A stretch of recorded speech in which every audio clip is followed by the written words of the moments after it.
Olá pessoal, tudo bem? Tudo na paz? Voltamos ao nosso curso básico em teologia. Agora nós já vamos entrar na matéria de cristologia, ou seja, nós vamos estudar o Cristo, o Salvador da nossa alma. Coisa legal, né? Então vamos lá para o resumo da nossa matéria de teologia. Vamos lá. Então, nessa matéria nós vamos estudar 10 aulas: a natureza humana de Cristo, a divindade de Jesus, seus nomes, sua personalidade, seus atributos divinos, cristologia nas Escrituras, os 3 ofícios de Cristo, alguns de seus milagres, a morte e ressurreição de Cristo e o mais legal, o poder do nome de Jesus. Muito interessante, porque tem muitas pessoas que estudam muita coisa. Estudam sobre prosperidade, estudam sobre cura, estudam sobre casamento, esquecem de estudar a coisa mais importante, que é o estudo sobre o Cristo, nosso Salvador. Se a gente não conhece Jesus, a gente não vai ser parecido com Ele. E se a gente não for parecido com Ele, fica difícil a gente obter as vitórias de que Deus tem para nós e também a gente chegar mais perto do Criador e agradá-lo. Então, Cristo é Deus na Terra. Então, nós temos que estudá-lo mais do que tudo nessa vida, mais do que engenharia, mais do que medicina, mais do que qualquer outra coisa. Então vamos lá, vamos entrar na nossa primeira aula. A primeira aula é a natureza humana de Cristo. O que é isso? O Senhor Jesus foi 100% homem. Isso que muita gente talvez não entenda. As pessoas acham que, por exemplo, o Senhor Jesus foi crucificado e quando ele estava sendo crucificado, ele nem sentiu dor. Ele fechou o olho assim e eliminou a dor. Não existe. Não existe isso. Ele era 100% Deus e 100% homem.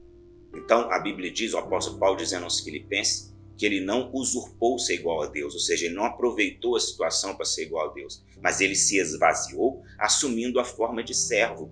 Então, ele se esvaziou da sua divindade por um período, evidentemente, 33 anos, para poder ser como nós, para poder nos salvar.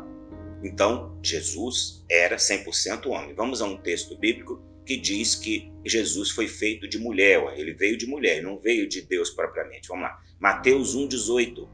O nascimento de Jesus Cristo foi assim. Maria, sua mãe, estava prometida em casamento a José, mas antes que se unissem, ela ficou grávida por meio do Espírito Santo.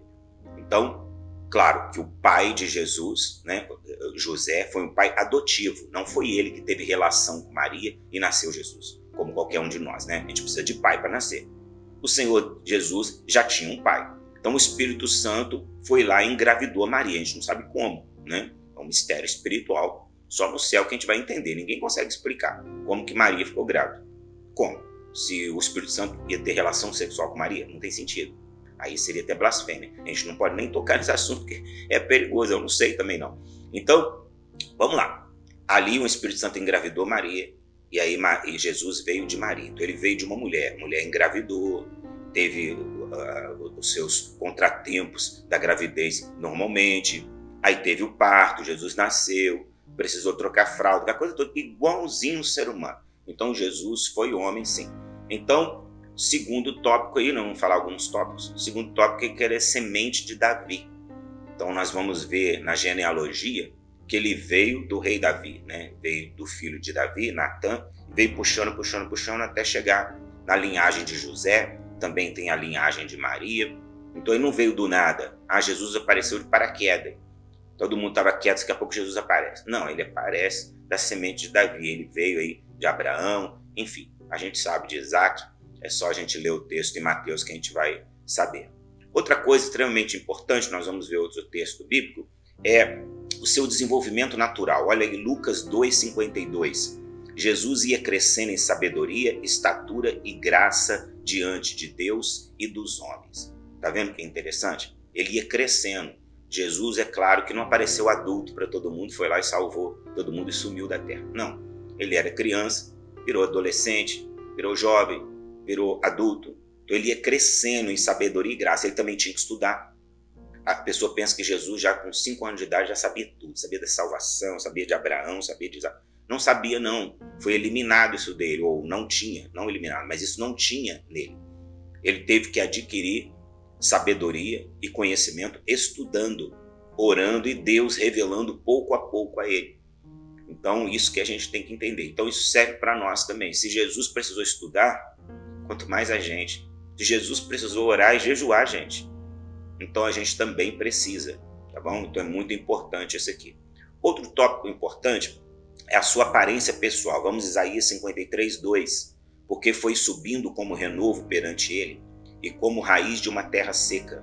Não tinha beleza nem formosura, e olhando nós para ele, não havia boa aparência nele, para que o desejássemos. Olha que interessante, há pessoas que pensam que Jesus era lindo, maravilhoso, mas esse texto dá a entender que o Senhor Jesus não era tão bonito assim fisicamente. Ele não tinha aparência nem formosura. Será que o profeta Isaías estava falando da aparência física dele? Ou estava falando que ele não era um rei, não tinha dinheiro? Isso não se sabe, mas dá a entender que Jesus não era tão belo assim. Então, a aparência dele pintada nos quadros, por vários autores, não reflete a realidade, mesmo porque ninguém nunca viu Jesus naquela época, e se viu, não sabe, não soube retratar, não tem foto nenhuma daquela época, filmagem, todo mundo sabe que não. Então, mas é aceito aquilo ali, né? Nos filmes e tal, alguém tem que fazer aquele papel no filme e nas fotos. Só que a gente tem que saber que Jesus não era daquele jeito ali, tá bom? É só isso que a gente tem que saber. Outra coisa, outro tópico, é que Jesus, ele era um espírito, tinha uma alma e morava em um corpo, ou seja, ele é um ser tricotômico. Então, todos nós, seres humanos, somos tricotômicos. Os animais são dicotômicos. Os animais têm alma e corpo, não têm espírito. Já o ser humano tem espírito. Ele é um espírito, tem uma alma e mora em um corpo. Então, é uma tricotomia. Então, o Senhor Jesus também é igual a nós. Então, ele era um espírito, tinha uma alma e tinha que morar em um corpo. Obviamente, para poder morar aqui na Terra, ele tinha que ter um corpo. Então, ele era tricotômico. Esse é um tópico interessante sobre o Senhor Jesus. Outro tópico interessante é que ele tinha suas limitações humanas. Então, ele tinha, volto a dizer, tinha que orar, tinha que jejuar, tinha que comer, tinha que ir no banheiro, entendeu? Ele de uma cidade para outra, ele tinha que caminhar e não podia ir voando. Ele não podia fechar o olho assim, sumir e aparecer na outra cidade. Claro que Deus podia fazer isso com ele, claro, mas não fazia, entendeu? Porque ele não usurpou ser igual a Deus. Lembra que eu falei no começo? Ele assumiu a forma de servo, se tornando como um de nós. Então ele tinha as suas limitações. Então nada de pensar que o Senhor Jesus não sofreu tanto assim, que ele podia fazer o que ele queria. Não, ele fazia aquilo que o Pai mandava, ele estava completamente submisso ao Pai.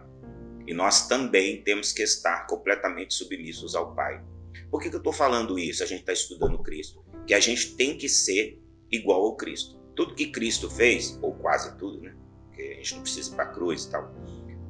Praticamente tudo que Cristo fez, nós temos que fazer. Porque Ele é o nosso modelo. O apóstolo Paulo fala, sede meus imitadores como eu sou de Cristo. Então nós devemos imitar o Cristo. Por isso devemos estudar o Cristo. Tudo bem até agora? Então vamos lá. Outro tópico também é que ele tinha nomes humanos, né? Emanuel, Messias, para provar aí que ele era realmente um ser humano. Não vou dizer como outro qualquer, porque ele era um ser humano perfeito, né? Sem pecado. Emanuel, por exemplo, quer dizer Deus conosco. Messias quer dizer o enviado. Então o Senhor Jesus, ele tinha os nomes humanos. Ele era perfeito porque desde que ele nasceu até quando ele foi crucificado, ele não cometeu pecado. Foi o único homem da face da terra que não cometeu pecado nenhum. Interessante, né? Todos nós pecamos, desde Adão até hoje. Não teve um ser humano que não pecou. Primeiro porque todos os seres humanos nasceram em pecado, porque vem o sêmen do pai, né, junto com o sangue da mãe, e pronto, já nasce em pecado. Agora o Senhor Jesus não. Ele teve o sangue do próprio Jesus, do próprio Deus, né? E ele não teve o sêmen de José. Então o pecado não passou para o sangue dele. Então Jesus não conheceu o pecado, por isso pôde nos salvar. Se ele tivesse conhecido o pecado, ele não poderia salvar ninguém. Um pecador não salva outro. Por isso que Maria não salva ninguém, nenhum dos santos, nem o apóstolo Paulo, nem ninguém pode salvar ninguém. Só o Senhor Jesus é o salvador da humanidade, porque ele conseguiu vencer o pecado. Tá dando para entender? Legal, né?